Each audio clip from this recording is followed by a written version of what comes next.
ওরা দুজনেই আমাদের খাবারে বিষ মিশিয়েছিল। সবাইকে মেরে ডাকাতি করার প্ল্যান ছিল এদের। মারার প্ল্যান ছিল না।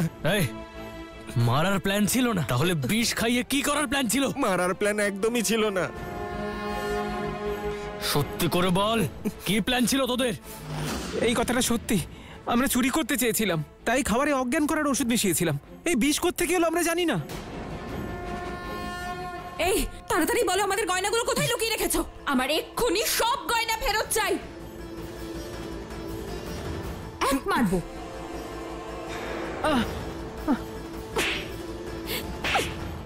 এমনিতেই আমার হাতে গোনা কয়েকটা গয়না আছে, সেগুলো তোমরা চুরি করে নিয়ে যাচ্ছিলে।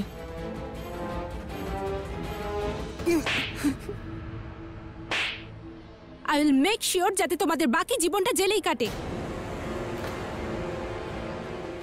আরে এই দুটো শয়তানকে ধরে এত মারো যাতে চুরি করার শখ মিটে যায়, আর ততক্ষণ মারতে থাকো যতক্ষণ কারফিউ চলে। আমাদের ওপর ছেড়ে দিন স্যার, আমরা করছি ওদের ব্যবস্থা ভালো করে। এবার আমরা করব এদের জুমিং। চল।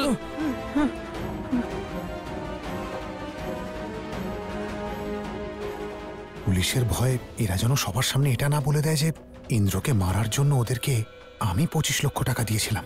কিছু একটা করতে হবে। পুলিশ ওদেরকে ধরে ফেলার আগে যে করেই হোক ওদেরকে এখান থেকে বের করতেই হবে। পুলিশের মার এরা সহ্য করতে পারবে না, আর সবকিছু বলে দেবে। দেবী সন্তোষী, যদি ওদের বাঁচিয়ে আপনার মনে হয় আপনি জিতে গেছেন, তাহলে এখনো পর্যন্ত আপনি আমাকে চেনেননি। এটা তো কেবলমাত্র একটি সংকেত ভবিষ্যতের আসন্ন সংকটের। আমি জানি যে আপনিও চিন্তিত স্বাতীর আসন্ন সংকটের কথা ভেবে।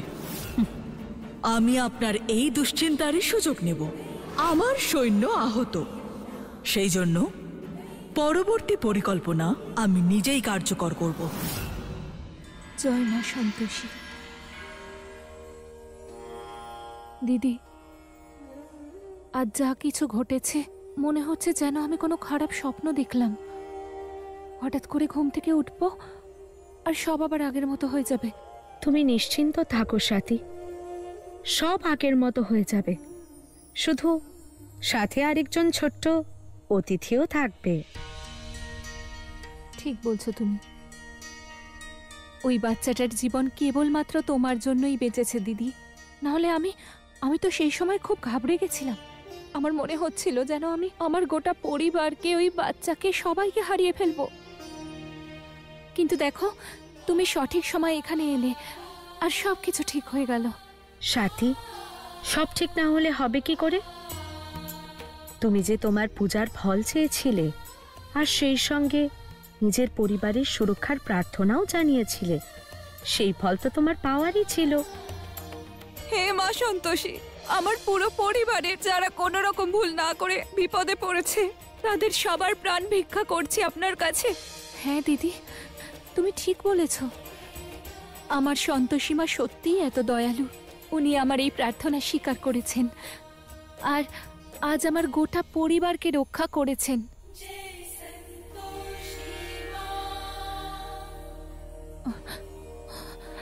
দিদি, এই ঘটনার আগে আমি একটা আভাস পেয়েছিলাম, অদ্ভুত এক আভাস। আমি দেখেছিলাম ওই প্রেগনেন্ট মহিলাকে কেউ ছুরি দিয়ে মারছে। আর আর দিদি, আমার পক্ষে এইসব দৃশ্য দেখা খুবই কষ্টকর। কি করে বলি আমি তোমায়? যখন আমি দেখলাম যে আমার গোটা পরিবারের সবাই এক এক করে অজ্ঞান হয়ে পড়ে যাচ্ছে, আর সবার মুখ থেকে গেঁজা বেরোচ্ছে, আমার পক্ষে দেখা সম্ভব ছিল না, সহ্য হচ্ছিল না। আমি কেন ভবিষ্যৎ দেখতে পাচ্ছি দিদি? আমি দেখতে চাই না ভবিষ্যৎ। আমার খুব কষ্ট হয় এইসব দেখতে। সাথী, ভবিষ্যতে ঘটতে চলা ঘটনার আভাস তুমি তোমাকে দেওয়া সন্তোষী মায়ের বরদান বলে ভাবো। ভেবে দেখো, যদি এই ঘটনার আভাস তুমি আগে থেকেই না পেতে, তাহলে কি তুমি এই পরিস্থিতির গুরুত্ব বুঝতে পারতে? তুমি কি সকলকে বাঁচাতে পারতে? হ্যাঁ, তুমি ঠিক বলেছো দিদি। কারণ যখনই আমি জানতে পারলাম, আমি তাড়াতাড়ি গেলাম আর সবার হাত থেকে প্লেট কেড়ে নিয়েছিলাম আর সবাইকে খাবার খেতে বারণ করেছিলাম। তাহলে নিজের সন্তোষী মায়ের উপর বিশ্বাস রাখো। তোমার এই নতুন দক্ষতাকে নিজের এক সৌভাগ্য বলে ভাবো। আর যদি কখনো ভবিষ্যতে তুমি কোনো রকম বিপদ বা কষ্টের আভাস পাও, তাহলে তোমার সন্তোষী মায়ের থেকে সাহায্য চাইতে ভুলে যেও না। ওনাকে আমি কি করে ভুলবো দিদি? আমার মন জুড়ে তো শুধু উনিই আছেন, আমার সন্তোষী মা। জয় মা সন্তোষী। আরে এখানে কি? এই পড়ে গেছে সাথী মনে বৌদি হলুদের প্রলেপ দিয়েছে, বলেছে ঠিক হয়ে যাবে। যেটা করছো করো না। করো করো, তাড়াতাড়ি করো।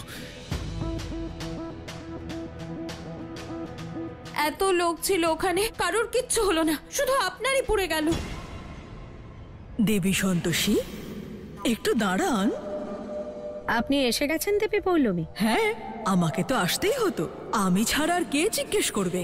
এখানে যা কিছু হলো তা কি উচিত ছিল? আমার এটা জেনে ভালো লাগছে যে আপনি এটাও ভাবেন কোনটা উচিত আর কোনটা অনুচিত, কিন্তু আপনি স্বয়ং উচিত এবং অনুচিতের পার্থক্য মানেন না। নয়তো আপনি এতগুলো মানুষের জীবন নিয়ে খেলা করতেন না। আমি কি করেছি? যা কিছু করার তা তো মানুষেরাই করেছে। তাদের ঈর্ষা, স্বার্থ, এইসব কিছুর জন্যই ওরা করেছে। এটাই তো নিয়তি ছিল দেবী সন্তোষী। অবশ্যই নিয়তি ছিল, কিন্তু নিজের স্বার্থের জন্য আপনি যা কিছু করেছেন তা উচিত ছিল না। আপনি এতগুলো মানুষের জীবন সংকটে ফেলে দিলেন। এটাই তো আমার প্রবৃত্তি, নিজের স্বার্থ সিদ্ধির জন্য সুযোগকে কাজে লাগানো। এটাই আমার স্বভাব। কিন্তু আজ আপনি দেব বিধানের নিয়ম লঙ্ঘন করেছেন, সবার প্রাণ বাঁচিয়ে। আপনি ওদের ভাগ্য পরিবর্তন করেছেন। আপনি হয়তো ভুলে গেছেন যে আমি অতিরিক্ত শক্তি লাভ করেছি, যা প্রয়োগ করে আমি আমার ভক্তদের রক্ষা করতে পারি আর তাদের ইচ্ছে মতো বরদানও করতে পারি। অর্থাৎ আপনি এটা বলতে চাইছেন যে সাথে তার পরিবারকে রক্ষা করার বরদান চেয়ে সেটা ব্যর্থ করে দিয়েছে। তাহলে ও নিজে আসন্ন বিপদ থেকে কি করে রক্ষা পাবে? সাথীকে তার মনোবাঞ্ছিত বর দিয়ে আপনি তার পরিবারের আর এখানে উপস্থিত অন্যদের রক্ষা তো করলেন, কিন্তু এর পরে কি হবে দেবী সন্তোষী? সাথীর শিশুকে আসন্ন সংকট থেকে কে রক্ষা করবে? বলুন দেবী সন্তোষী, মৌন কেন? কিছু বলুন এবার। আপনি নিরুত্তর? আপনার কাছে এই প্রশ্নের উত্তর নেই? যিনি ত্রিদেবের আশীর্বাদ লাভ করেছেন, মহাদেবের পরম প্রিয় এবং যিনি স্বয়ং বহু মানুষের কষ্ট নিবারণ করেন, তিনি আজ মৌন। খুবই দুঃখের বিষয় এটা। আপনার মৌনতা দেখে আপনার ভক্তরা খুবই হতাশ হবে দেবী সন্তোষী। তারা এটা না ভাবে যে আপনি ওদের রক্ষা করতে অসমর্থ। আমি আমার ভক্তদের আর তার পরিজনদের কিভাবে রক্ষা করি তা তো আপনি জানেন, তাই না? অবশ্যই দেবী সন্তোষী, কিন্তু এখানে যা ঘটতে চলেছে তা আপনি জানতেন। যতজন এখানে উপস্থিত ছিল তাদের মধ্যে অনেকেরই বিষক্রিয়ায় মৃত্যু হওয়ার কথা, কিন্তু আপনি আপনার ভক্তের প্রার্থনায় কোনো কিছু না ভেবে সবাইকেই বাঁচালেন। ভাবলেন না যে এটা নিয়তি আর এটা তো ঘটবেই। মৃত্যু এত সহজে পিছু ছাড়ে না দেবী সন্তোষী। সম্ভবত যারা বিষক্রিয়ায় মারা যায়নি তারা অন্য কারণে মৃত্যু লাভ করবে, কারণ যখন মৃত্যু আসে তখন কোনো না কোনো পথ খুঁজেই নেয়। আপনি শুধু দেখতে থাকুন। দেবী পৌলমী, আপনি এখনো ভক্ত আর ভগবানের সম্পর্ককে বুঝতে পারেননি, কারণ আপনি তো কখনো ভক্তি করেননি। আমি বুঝতেও চাই না দেবী সন্তোষী, কারণ আমার ভক্তরা সম্পূর্ণ নির্দ্বিধায় সমগ্র সংসারে অশান্তি ছড়িয়ে বেড়ায়। যখন আপনার ভক্তরা কেঁদে কেঁদে আপনাকে বলে যে ওদের সঙ্গে ছলনা করা হয়েছে, তখন সেটা কারা করে? আমার ভক্তরাই তো করে। আমি তো কেবল আপনার ভক্তদের কষ্টে থাকতে দেখে আনন্দ উপভোগ করি।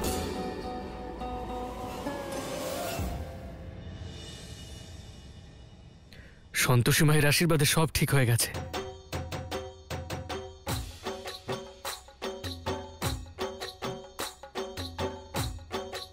জয় সন্তোষী মা। যাক বাবা, দুঃখের সময় পেরিয়ে গেছে, আর আবার আবার আলোর দেখা পাওয়া গেছে। ঠিক বলেছেন আপনি কাকাবাবু। সন্তোষী মায়ের কৃপায় আমাদের সব বিপদ কেটে গেছে, কিন্তু এখন সবাইকে নিজেদের খেয়াল রাখতে হবে। সবাই একসঙ্গে থাকবে আর একে অপরের খেয়াল রাখবে, আর সন্তোষী দিদির টোটকা ব্যবহার করে সবাই ঠিক হয়ে যাবে। সেই জন্য আমি সবার একসঙ্গে থাকার ব্যবস্থা এখানেই করে দিয়েছি।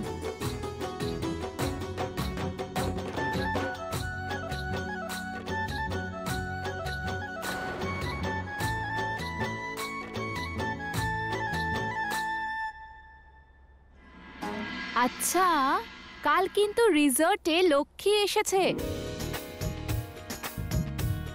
আর যেখানে লক্ষ্মী দেবী নিজে পা রেখেছেন সেখানে তো খুশি আসবেই।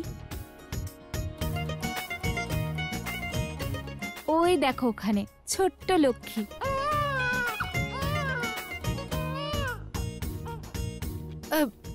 কাল তুমি যা করেছো তার জন্য থ্যাংক ইউ সো মাচ।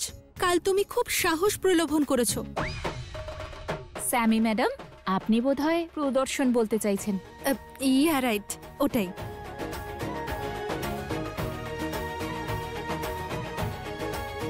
আমি বললাম সবাইকে একসঙ্গে মিলে সাহস দেখাতে হবে, সবাইকে। আমরা আর কি সাহস দেখাবো? কাল তো আমরা সবার আগেই কুপকাত হয়ে গেছিলাম জুম ইন করে। আমরা তো টপকেই যাচ্ছিলাম, কিন্তু টপকে নিচে নয়, ওপরে চলে যাচ্ছিলাম। দেখো, জীবন আর মৃত্যু তো ভাগ্যের লিখন, তাই না হানিবানি? জানো তো, আমার তোমাদের এই উদাস মুখ একদম ভালো লাগে না। চলো এবার তাড়াতাড়ি হাসো দেখি। আমার নিজের বাড়ি, পরিবার, মায়ের কথা মনে পড়ছে। আমারও বাড়ির কথা খুব মনে পড়ছে। আমি বাড়ি যাব। হ্যাঁ, আমিও বাড়ি যেতে চাই। এদিকে দেবেশের পিঠ এতটা পুড়ে গেছে, খুব তাড়াতাড়ি একজন ভালো ডাক্তার দেখাতে হবে। কিন্তু এখানে তো কারোর কোনো চিন্তাই নেই। এমনটা নয় রিঙ্কি, কারফিউ চলছে তাই কেউ বাইরে যেতে পারছে না, কিন্তু শর্মিষ্ঠা ম্যাডাম চেষ্টা করছেন ব্যবস্থা করার। ম্যাডাম, প্লিজ তাড়াতাড়ি একটা ব্যবস্থা করুন না। আমিও বাড়ি যেতে চাই। আরে মাথা মোটা, যেতে তো সবাই চাইছে, কিন্তু এখন এখানে যা কিছু হবে একসঙ্গে ফেস করব। এখন কারফিউ চলছে তো চলছে, দুর্ঘটনা ঘটেছে তো ঘটেছে, জীবন থমকে গেছে তো যাক না।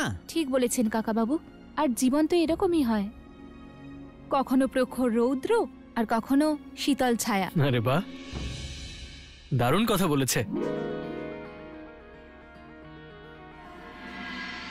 ইন্দ্র, আমরা এই জল আর তীরের মতো, তাই না? একে অপরকে ছাড়া অসম্পূর্ণ, তাই না? যেমন নৌকো ছাড়া মাঝি, যেমন চা ছাড়া কাপ। না মানে, চা কাপ ছাড়া হতে পারে, কিন্তু চা পাতা ছাড়া চা হতে পারে না। তেমনি তুমি ছাড়া আমি হতে পারবো না। এমনিতে সন্তোষী মায়ের কৃপায় সবকিছু ঠিক হয়ে গেল।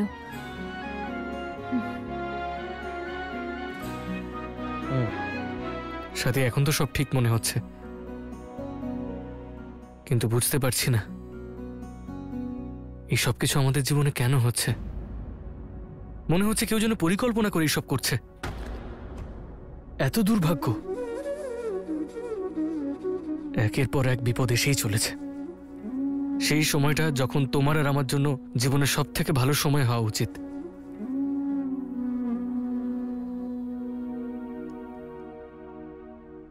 সেই সময় আমরা কি করছি? লোকেদের প্রাণ বাঁচাচ্ছি, এদিকে ওদিকে দৌড়চ্ছি, ডিএনএ টেস্ট করাচ্ছি, অগ্নি পরীক্ষা করছি।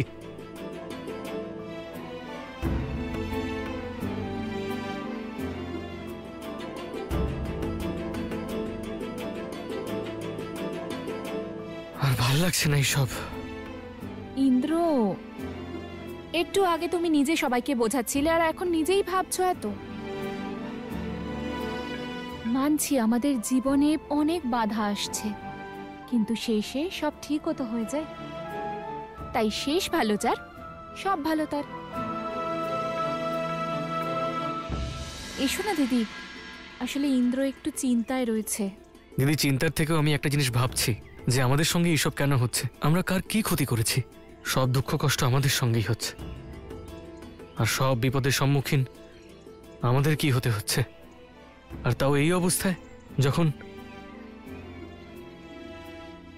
আমার সন্তান, জানেন দিদি, যখন থেকে আমার সন্তানের খবর আমি পেয়েছি, একটু সুযোগ পাইনি আমি খুশি হবার। একের পর এক শুধু আমার সন্তান জন্মানোর আগেই এত ভুগছে। ইন্দ্র, অভিমন্যু তার মাতৃগর্ভে চক্রব্যূহের জ্ঞান লাভ করেছিল। তাই তোমরা এটা ভাবো যে তোমাদের আসন্ন শিশু তোমাদের দুজনের ভালোবাসার শক্তিতে কত শক্তিশালী হয়ে উঠেছে। ও তো দেখছে যে ওর বাবা মা কখনো হার মানে না, আর কখনো পরস্পরের হাতও ছেড়ে দেয় না, কখনো অন্যের সাহায্য করতেও পিছপা হয় না। এই সব গুণ আর মিথ্যের বিরুদ্ধে লড়াই করার শক্তি তোমাদের শিশুর মধ্যেও থাকবে। আর সাথী একদম ঠিক বলেছে ইন্দ্র, এটা গুরুত্বপূর্ণ নয় যে আমাদের জীবনে কত ঘাত প্রতিঘাত এসেছে। গুরুত্বপূর্ণ হলো যে আমরা প্রত্যেকবার জীবনে আসা সংকটের সম্মুখীন কিভাবে হচ্ছি, আর সেই সংকটকে পরাস্ত করে কিভাবে জয়ী হচ্ছি। যে মানুষের কাছে সমাধান করার শক্তি যত বেশি থাকে, তার সম্পর্কের বন্ধন ততই দৃঢ় হয়।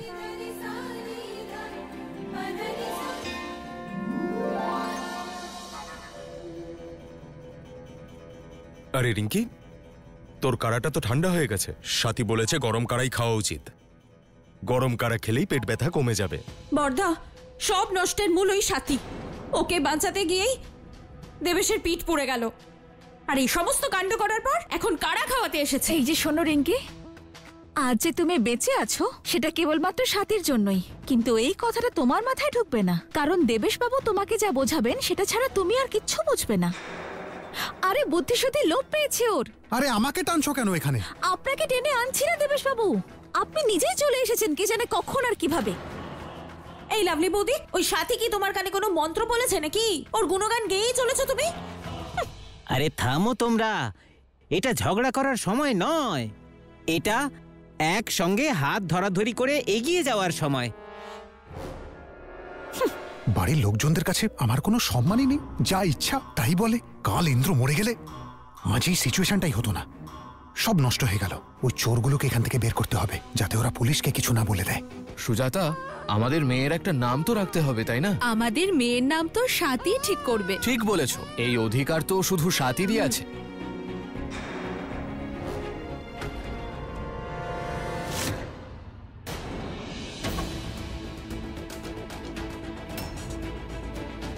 কি হয়েছে তোমার? জানি না কেন বুকে খুব যন্ত্রণা করছে, জ্বালা জ্বালা করছে। নাও তুমি জলটা খেয়ে নাও।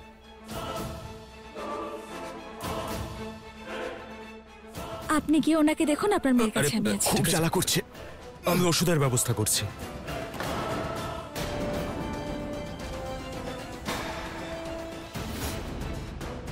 একটি বরদান করার শক্তিও প্রদান করছি। সেই বরদান দেববিধানের বিরুদ্ধেও হতে পারে। মনে রাখবেন দেবী সন্তোষে, এই বর আপনার ভক্তকে নিজেকেই চাইতে হবে, আর কেবল আপনি একবারই পারবেন বিধির বিধান পরিবর্তন করতে, অথবা বিধির বিধানের বিরুদ্ধে বরদান করতে। এই দেখুন, আপনার মেয়ে ঘুমিয়ে পড়েছে, আপনি নিশ্চিন্ত থাকুন, বাচ্চাদের সামলাতে আমি একদম এক্সপার্ট। হ্যাঁ, এখন যার নিজের সন্তান নেই সে তো অন্যের সন্তানকে ভালো করে সামলাবেই। এসেছে বড়, নিজের সন্তান হয় না। একটা কথা বলি রিঙ্কি, তোমার এই বিষাক্ত কথাগুলো অন্য কাউকে শুনিও। 5 বছর ধরে দেখছি কিভাবে সন্তান নেওয়ার চেষ্টা করছো, তাও হলো কিছু? কিচ্ছু না। আরে মেনে নাও, তোমার সন্তান হবে না। রিঙ্কি চুপ করো, ভগবান কখনো কারোর সাথে অবিচার করেন না। আমার সন্তান নিশ্চয়ই হবে, আর তোমার মুখটা বন্ধ হবে।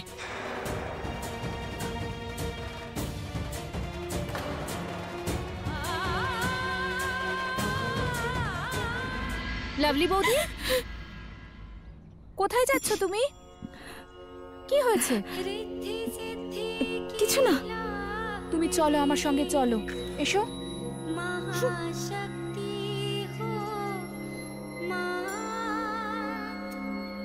হে মা সন্তোষী, আমার তো ক্ষমা চাওয়ারও কোনো মুখ নেই।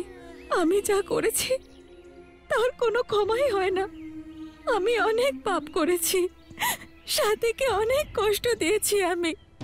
হে মা, তুমি তো জগৎ জননী, সবার কষ্ট দূর করো। তুমি আমার পাপের জন্য যা শাস্তি দিতে চাও আমি সব মাথা পেতে নেব, কিন্তু মা আমার কোলে একটা সন্তান দাও তুমি। মা ডাক শোনা থেকে আমায় বঞ্চিত করো না।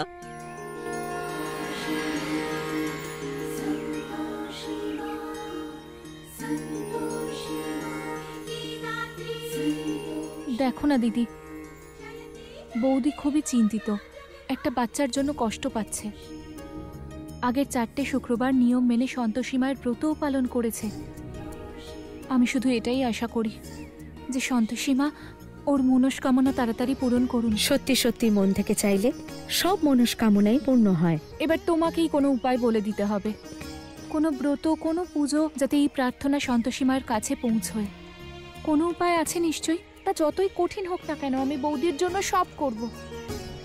শুধু একবার সন্তোষী মায়ের কাছে আমার কথা পৌঁছে যাক, আর উনি বৌদির গর্ভে একটা সন্তান বরদান রূপে দিয়ে দিন। তুমি নিজের জন্য আর সন্তানের জন্য কিচ্ছু চাইবে না সন্তোষী মায়ের কাছে? না দিদি, আজ আমি আমার বৌদির জন্যই সন্তোষী মায়ের কাছে প্রার্থনা করতে চাই।